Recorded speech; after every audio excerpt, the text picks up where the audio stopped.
Hello everyone, welcome back মানে দান mini blog চলে এসেছি নতুন একটা রেসিপি নিয়ে। ধোকলার রেসিপি। 2 কাপ বেসন নিয়ে নিচ্ছি, তার মধ্যে পরিমাণ মতো লবণ, হলুদ গুঁড়ো আর চিনি দিয়ে মিক্স করে নিচ্ছি। অল্প অল্প করে জল দিয়ে একটা কিন্তু পাতলা সুন্দর ব্যাটার এখানটাতে রেডি করতে হবে। আর ব্যাটারটা যত মিক্স করা হবে তত কিন্তু ধোকলাটা ভালো হবে।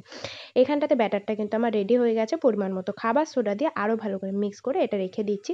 এইদিকে বাটিটার মধ্যে আমি কিন্তু আগেই তেলটা কিন্তু ব্রাশ করে রেখেছিলাম। ওই বাটিটার মধ্যেই পুরো ব্যাটারটা ঢেলে কড়াইয়ের মধ্যে জল দিয়ে স্ট্যান্ড দিয়ে বসিয়ে দেবো 20 মিনিটের জন্য।